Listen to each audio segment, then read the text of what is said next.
మీ ఎలాంటి వ్యాపార ప్రకటనలకైనా వెంటనే మా ఛానల్ సంప్రదించండి. ప్రేక్షకులందరూ నమస్కారం. ఈరోజు మన స్టూడియోలో ప్రముఖ ఆధ్యాత్మికవేత్త దైవజ్ఞ బ్రహ్మశ్రీ వీరాపురం సుబ్రహ్మణ్య స్వామి గారు మనతో ఉన్నారు. ఆగస్టు మాసంలో మేషరాశి వారి పరిస్థితి ఏ విధంగా ఉండబోతుందో గురుగారిని అడిగి తెలుసుకుందాం. నమస్కారం గురుగారు. శుభాశీస్సులండి. గురుగారు, ఆగస్టు మాసం, అందులోనూ విశేషంగా శ్రావణ మాసం. సో ముందుగా మేషరాశి వారి పరిస్థితి ఏ విధంగా ఉండబోతుంది, ఎలాంటి పరిస్థితులు ఎదురయ్యే అవకాశాలు ఈ నెల ప్రత్యేకంగా కనిపిస్తున్నాయి వాళ్ళకి? మంచి విషయమే. మనం ప్రతి మాసం కూడా ప్రతి ఒక్క రాశి గురించి 12 రాశుల గురించి కూడా తెలియచేస్తూ ఉన్నాము. అలాగే అందులో భాగంగా మొదటి రాశి మేషరాశి. అయితే ఈ రాశి వారికి ఈ శ్రావణ మాసంలో మిశ్రమ ఫలితాలు అంటే ఏమిటి అంటే, ఆర్థిక పరంగా అభివృద్ధి అనేది కష్టం. ఎంత చేసినా కూడా ఖర్చే అధికంగా ఉంటుంది. అంటే ఎంత సంపాదించినా ఖర్చు అధికంగా ఉండే అవకాశమే ఎక్కువగా ఉంది. మనము ఈ నెలలో ₹1,00,000 సంపాదించామంటే 2 లక్షలు ఖర్చు అవుతుంది. అది ఎలా ఖర్చు అవుతుంది అనేది జరిగే అటువంటి పరిణామాలను బట్టి ఉంటుంది. అయితే విషయం ఏంటంటే, మొత్తం మీద ఆర్థిక పరమైనటువంటి విషయాలలో ఈ మాసంలో అప్పులు చేయాల్సిన పరిస్థితి కూడా వచ్చే అవకాశం ఉంది. అయితే ఇంకొకటి కూడా ఏంటంటే, వీళ్ళ యొక్క సంతోషాలకి, ఆనందానికి, కుటుంబం అంతా ఒక పండగ వాతావరణంలో ఉండడం కోసం, దానికోసమై ఏదైనా సరే అవసరాన్ని బట్టి అప్పు కూడా చేయాల్సిన పరిస్థితి. అది చేస్తారు కూడా. రుణం అంటే ఏదైనా ఇల్లు కొనేదానికి కావచ్చు, లేదంటే ఏదైనా వాహనం కొనడం కావచ్చు. ఇటువంటి యోగం ఉంది. ఆర్థిక పరంగా ఆదాయం తక్కువ ఉంది, కానీ జలసాలకి, అవసరాలకి, సంతోషాలకి, శుభకార్యాలకి, వీటికి అప్పు చేయాల్సింది వచ్చే అవకాశం ఉంది. ఆ రుణం కూడా కొంతమందికి అయితే పుడుతుంది, కొంతమందికి కాస్త పుట్టకపోవచ్చు. మొత్తం మీద ఓవరాల్గా ఏంటంటే, ఈ మాసంలో శ్రావణ మాసంలో గృహయోగ అవకాశాలు ఉన్నాయి, నూతన వాహన యోగ అవకాశాలు ఉన్నాయి, తీర్థయాత్రలు కూడా చేస్తారు. చక్కగా కుటుంబం అంతా కూడా సంతోషంగానే ఉంటుంది. ఆర్థిక పరంగా ఇబ్బంది ఉన్నప్పటికీ కుటుంబంతో కలిసి వాళ్ళు సంతోషంగా గడపడం కానీ, పుణ్యక్షేత్రాలు దర్శనం చేసుకోవడం కానీ, లేదా విదేశీయాన యోగాల గురించి ప్రయత్నం చేసి వెళ్ళడం కానీ. ఇప్పుడు మనకు తెలిసిందే కదా, వృత్తిరీత్యా ఎక్కడెక్కడో వెళ్ళి స్థిరపడాల్సిన అవసరం. కాబట్టి దానికి తోడు అవకాశం వచ్చిందంటే తప్పకుండా ఎవరైనా వెళ్తారు. అవకాశం లేకపోయినా కూడా ప్రయత్నం చేస్తూ ఉంటారు. అలా వాటిల్లో ఎక్కడికైనా బయట దేశాలకు వెళ్ళాలని ప్రయత్నం చేసే వాళ్ళకి జరిగే అవకాశం ఉంది, నెరవేరుతుంది కూడాను. ఆర్థిక పరమైనటువంటి ఒడిదుడుకులు ఉన్నా కానీ నగలు కొనడం, అంటే బంగారు కొనడం కానీ, కుటుంబంలో పెళ్ళిళ్ళు చేయడం కానీ, నిశ్చయితాంబూలాలు పుచ్చుకోవడం కానీ, ఎటువంటి శుభకార్యాలైనా కూడా జరిగే అవకాశం ఉంది. దానికోసమై కూడా వీళ్ళు అప్పు చేయాల్సిన పరిస్థితి, అలా రుణం అనేది చేయవలసి వస్తుంది.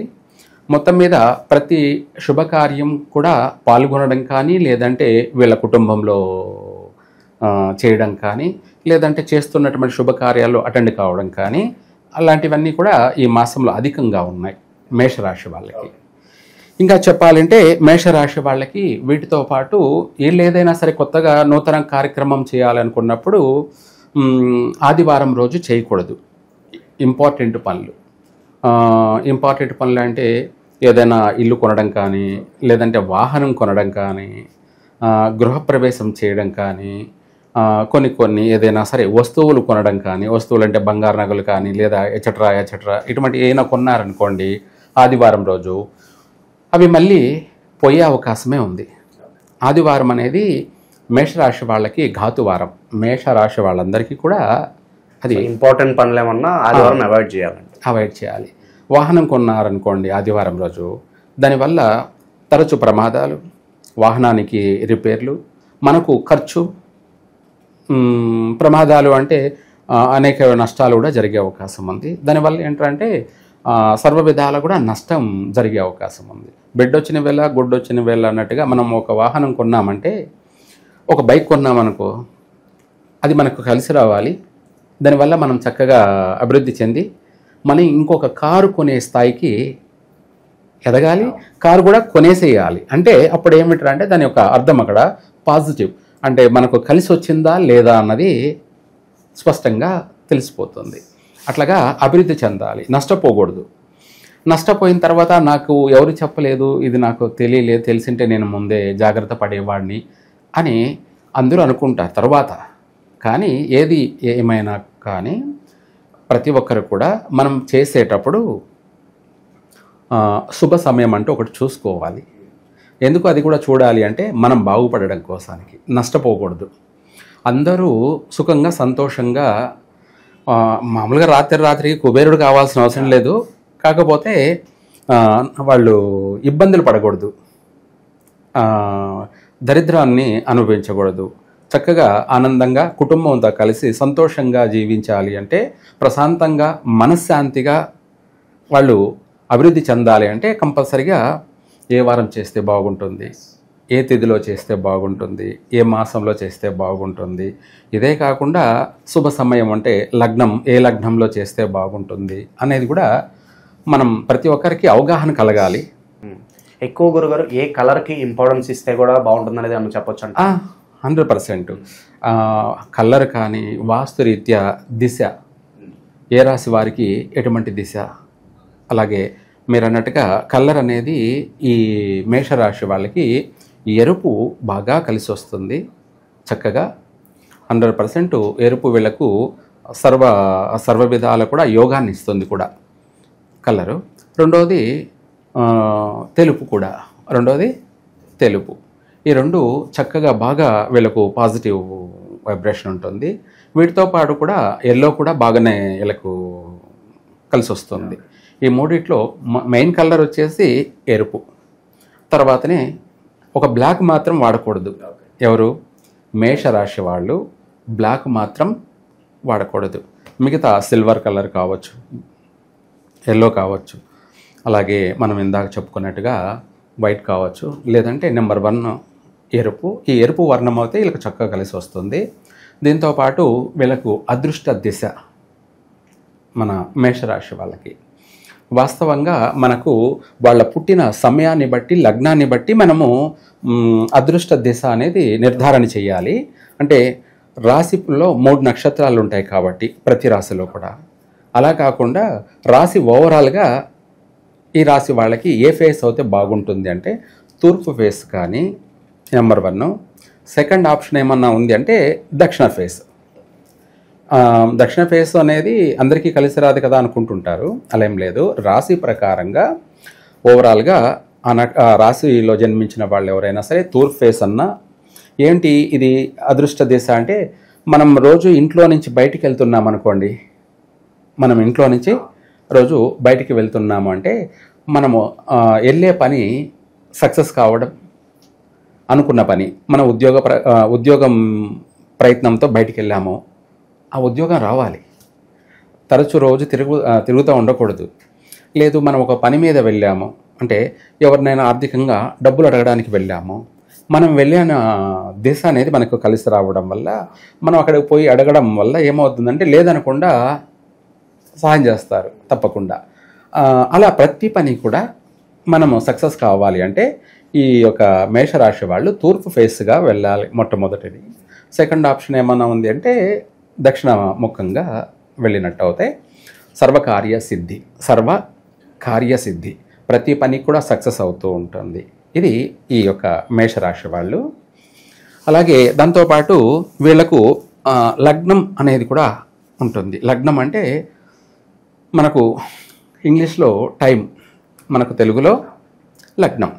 ఇది ఈ రాశి వాళ్ళకి ఏదైనా సరే మనము మేషరాశి వాళ్ళకి మేష లగ్నం అనేది మళ్ళీ పనికిరాదు. మేషరాశి వాళ్ళకి మేష లగ్నము అనే ఒక ఆ టైం అనేది బ్యాడ్ టైం అనమాట. ఆ టైంలో మనం ఏది ప్రారంభం చేసినా జీవితాంతం నష్టాలే జరుగుతాయి.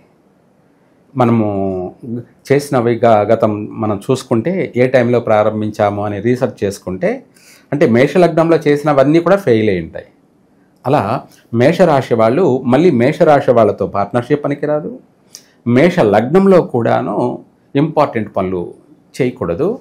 తర్వాత నక్షత్రాలు లేకొచ్చేటప్పటికీ మకా నక్షత్ర జాతకులతోటి ఎటువంటి పార్ట్నర్షిప్ పనికిరాదు. వాళ్ళతో ఏదైనా బిజినెస్ పార్ట్నర్షిప్ చేశారనుకోండి, వీళ్ళకి లాస్ అయిపోతుంది. ఎవరికి? మేషరాశి వాళ్ళే నష్టపోతారు. వాళ్ళ వల్ల సర్వ విధాలా కూడా నష్టపోతారు. ఆర్థిక పరంగా నష్టపోతారు. మళ్ళీ పోలీస్ స్టేషన్లు, కోర్టులు, వ్యవహారాలు, తగాదాలు, ఇంత పెద్ద నష్టాలు జరిగే అవకాశం ఉంది. మకా నక్షత్రం వాళ్ళతో ఎటువంటి పార్ట్నర్షిప్ పనికి రాదు. ఒక బిజినెసే కాదు, లైఫ్ పార్ట్నర్ కూడా. మేషరాశి వాళ్ళు మకా నక్షత్ర జాతకురాలని అమ్మాయిని వివాహం చేసుకున్నా, లేదా అమ్మాయి మేషరాశి అనుకోండి, అబ్బాయి మకా నక్షత్ర జాతకుడిని చేసుకున్నా ఏ రోజైనా సరే వీళ్ళు విడిపోవాల్సిందే. ఏ రోజైనా విడిపోవాల్సిందే. ఎక్కువ సంఖ్య కూడా ఇలా విడిపోయి ఉంటారు. 100 మంది వివాహం చేసుకొని ఉంటే అందులో కనీసం ఒక 50% కంపల్సరీగా 50% విడిపోయి ఉంటారు.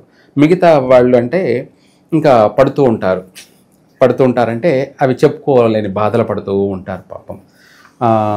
సంసార జీవితం అనేది అతలాకుతలం, నష్టాలు అధికంగా, ఇలాంటి సమస్యలన్నీ కూడా వాళ్ళకు ఎదురయ్యే అవకాశం ఉంది మేషరాశి వాళ్ళకి. అందుకనేసి ఈ మేషరాశి వాళ్ళకి ఈ ఆగస్టు శ్రావణ మాసంలో వీళ్ళు భక్తి శ్రద్ధలతో రాబోతుంది. ఈ యొక్క శ్రావణ మాస అమావాస్య అయిపోయినాక పాడ్యమి రోజు, విధియ రోజు, తదియ రోజు, చవితి రోజు, పంచమి రోజు, షష్ఠి రోజు, 6 రోజులు కూడా పాడ్యమి, శ్రావణ మాసం మొదలుకొని ఈ పాడ్యమి నుంచి షష్ఠి 6 రోజులు కూడా వాళ్ళు తడి బట్టలతోటి, ఆడవాళ్ళైతే తడి బట్టలతోటి, అలాగే పుట్ట చుట్టూ పసుపు నీళ్లు, ఒక రాగి చెంబులో నీళ్లు తీసుకొని అందులో పసుపు వేసి పుట్ట చుట్టూ చుట్టాలి నీళ్ళని. అలా చుట్టినట్టయితే ఈ రాశి వాళ్ళకి, ఆ స్త్రీలకి సుమంగళిగా ఉంటారు. మొదటి పాయింట్ సుమంగళిగా అంటే వాళ్ళు తన భర్త మన ఆరోగ్యపరంగా బాగుంటారు, ఎటువంటి ప్రాణ నష్టాలు ఉండవు, ఇద్దరు కూడా క్షేమంగా ఉంటారు, చిరకాలము ఉంటారు, సంపూర్ణ ఆయుష్ కలుగుతుంది, అలాగే మంచి ఆరోగ్యము కలుగుతుంది. దీంతోపాటు వీటన్నిటితో పాటు కూడా సంతానం ఆలస్యమైనటువంటి వాళ్ళకి, సంతానం లేనటువంటి వాళ్ళకి మంచి పుత్ర సంతాన ప్రాప్తి కలుగుతుంది. 6 రోజులు కూడా ఇలా చేయాలి. ఇది నీళ్ళలో పసుపు వేసి మనము చుట్టడం వల్ల ఏమవుతుందంటే 6 చుట్లు చుట్టాలి రోజు కూడా. 6 రోజులు, రోజుకు 6 చుట్లు అలా చుట్టడం వల్ల వీళ్ళకు ఆర్థిక పరంగా కలిసి వస్తుంది, ఫైనాన్షియల్గా. అలాగే ఆరోగ్యంగా బాగుంటుంది, సంతాన ప్రాప్తి, అలాగే సర్వకార్య సిద్ధి ప్రాప్తి కూడాను. ఎటువంటి పెద్ద సమస్యలైనా కూడా పరిష్కారం అయిపోతాయి. ఎప్పటి నుంచో వాళ్ళను వేధిస్తున్నటువంటి సమస్యలు కూడా తొలగిపోయి ఈ రాశి వాళ్ళు ఈ శ్రావణ మాసం చక్కగా ప్రశాంతమైనటువంటి మనశ్శాంతితో కూడుకున్నటువంటి వాళ్ళ సకల శుభకార్యాలన్నిటిని కూడా పూర్తి చేసుకుంటారు. సో ఓవరాల్గా ఈ శ్రావణ మాసంలో మేషరాశి వాళ్ళకి ఏ విధంగా ఉండబోతుందో మీ మాటల్లో అద్భుతంగా వివరించారు. ధన్యవాదాలు. సర్వే జన సుఖినో భవంతు.